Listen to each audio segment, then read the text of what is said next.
안녕하세요. 경제학장 박사입니다. 자, 오늘은 세계적인 경제학 교과서죠. 폴 크루그먼의 책을 가지고 핵셔 올림 모형, 그 핵심을 제대로 한번 파헤쳐 보겠습니다. 티셔츠 가격이 오르면 과연 내 월급은 어떻게 될까? 이런 궁금증에 대한 답이 바로 여기에 숨어 있거든요. 생산 요소, 재화 가격, 그리고 생산 결정이 어떻게 서로 맞물려 돌아가는지 지금부터 아주 명쾌하게 풀어드릴게요. 우리는요, 먼저 한 공장, 사장님의 고민에서부터 출발할 겁니다. 그리고 그 작은 고민이 어떻게 나라 전체의 생산 구조까지 바꾸게 되는지 그 거대한 흐름을 단계별로 차근차근 따라가 보겠습니다. 자, 첫 번째 단계입니다. 한번 상상해 봅시다. 여러분이 바로 티셔츠 공장 사장님이에요. 티셔츠 한 장을 만들어야 하는데, 인건비 비싼 숙련공을 더 써야 하나? 아니면 꽤 비싼 기계를 들여와서 자동화를 해야 하나? 이 결정, 과연 어떤 기준으로 내려야 할까요? 이 문제를 풀기 위해선 등비용선이라는 도구가 필요한데요. 이름은 좀 어려워 보이죠? 근데 사실 별거 아니에요. 정해진 예산으로 할 수 있는 것들의 목록이라고 생각하면 아주 쉽습니다. 예를 들어 100만 원으로 직원은 몇 명이나 쓸 수 있고 기계는 몇 시간이나 빌릴 수 있는지 그 모든 가능한 조합들을 쭉 연결한 선이죠. 자, 바로 이 그림이 그 정답을 보여주고 있습니다. 저기 볼록한 곡선 보이시죠? 저게 티셔츠 100장 생산이라는 우리의 목표고요. 그리고 여러 개의 직선들은 각각 다른 예산을 보여주는 겁니다. 그럼 사장님의 목표는 뭘까요? 당연히 가장 적은 돈으로, 그러니까 가장 안쪽에 있는 저 직선으로 목표를 달성하고 싶겠죠? 바로 저기 1번 지점 보이시죠? 곡선이랑 직선이 딱 하고 만나는 점. 거기가 바로 최소 비용으로 최대 효과를 내는 우리가 찾던 황금 지점인 겁니다. 그런데 말이죠. 세상이 늘 그대로인 건 아니잖아요. 만약에 최저임금이 올라서 인건비가 비싸진다면 사장님의 그 황금 지점은 어떻게 바뀔까요? 바로 이 지문입니다. 기계 빌리는 값은 그대로인데 직원 월급이 쑥 올랐어요. 사장님이라면, 여러분이라면 어떻게 하시겠어요? 보세요. 이 그림에 답이 다 나와 있습니다. 임금이 오르니까 똑같은 돈으로 고용할 수 있는 사람 수가 줄어들었죠. 그러니까 기업은 당연히 비싸진 사람 대신에 상대적으로 싸진 기계를 더 많이 쓰게 되는 겁니다. 생산 지점이 1번에서 2번으로 슥 이동하는 건 바로 이런 합리적인 선택의 결과인 거죠. 비싼 건 덜 쓰고 싼 건 더 쓴다. 아주 기본적인 경제 원리입니다. 자, 이제 시야를 좀 더 넓혀보죠. 개별 기업이 아니라 시장 전체를 한번 들여다볼 겁니다. 마트에서 파는 티셔츠 가격하고 공장 노동자의 월급, 이 둘 사이에는요, 눈에 보이지 않는 아주 강력한 연결고리가 있습니다. 그 고리를 한번 찾아보자고요. 우리 경제에 딱 두 가지 산업만 있다고 한번 가정해 볼게요. 하나는 사람 손이 많이 가는 노동 집약적인 의류 산업. 그리고 다른 하나는 거대한 기계 설비가 더 중요한 자본 집약적인 식품 산업. 이렇게 두 가지요.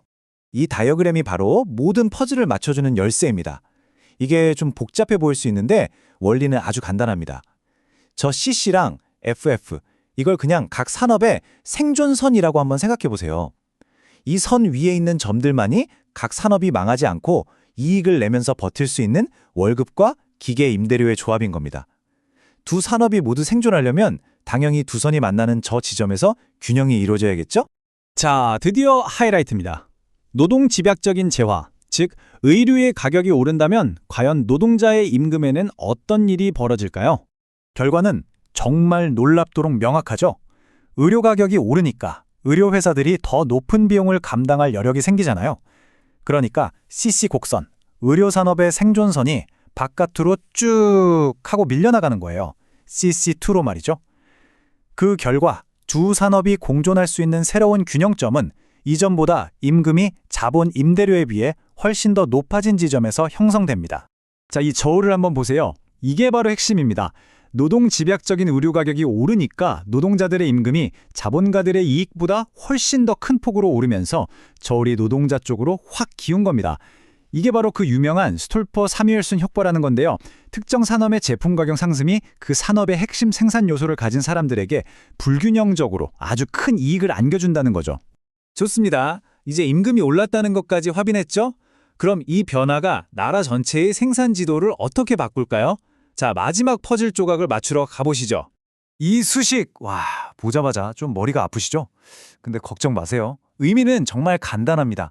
경제 전체의 노동자분 비율, 그러니까 LK는요, 의류산업과 식품산업, 각각의 노동자분 비율을 각 산업이 경제에서 차지하는 비중만큼 곱해서 더한 값이라는 뭐 그런 뜻입니다.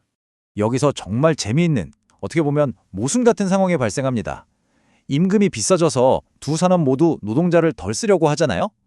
아니 그런데 나라 전체의 노동자 수는 정해져 있는데 그럼 남는 사람들은 다 어떡하죠? 어떻게 다들 계속 일할 수 있을까요?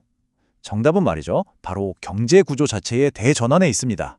경제 전체가 남아도는 노동력을 흡수하기 위해서 노동집약적인 의류산업의 생산은 늘리고 대신 자본집약적인 식품산업의 생산은 줄이는 쪽으로 움직이는 겁니다. 자, 그럼 지금까지 우리가 쭉 따라온 이 거대한 연쇄 반응의 흐름을 한눈에 딱 정리해 보겠습니다. 모든 건 바로 이 재화 가격 변화에서 시작됐습니다. 이 변화가 요소 가격, 즉 우리의 월급을 바꾸고요. 이게 기업들의 생산 방식을 바꾸고 결국엔 나라 전체의 산업 구조까지 바꿔버리는 거죠. 이 강력한 4단계 연쇄 효과, 이게 바로 핵시어 올린 모형이 우리에게 던져주는 아주 중요한 통찰인 겁니다. 그리고 이 모든 논리는 결국 이 하나의 질문으로 이어지게 됩니다. 노동력이 아주 풍부한 나라가 무역의 문을 활짝 열었을 때 과연 그 나라 안에서 누가 웃고 누가 울게 될까요? 오늘 우리가 함께 살펴본 이 원리를 바탕으로 한번 깊이 생각해 보시면 좋겠습니다. 지금까지 경제학장 박사였습니다. 감사합니다.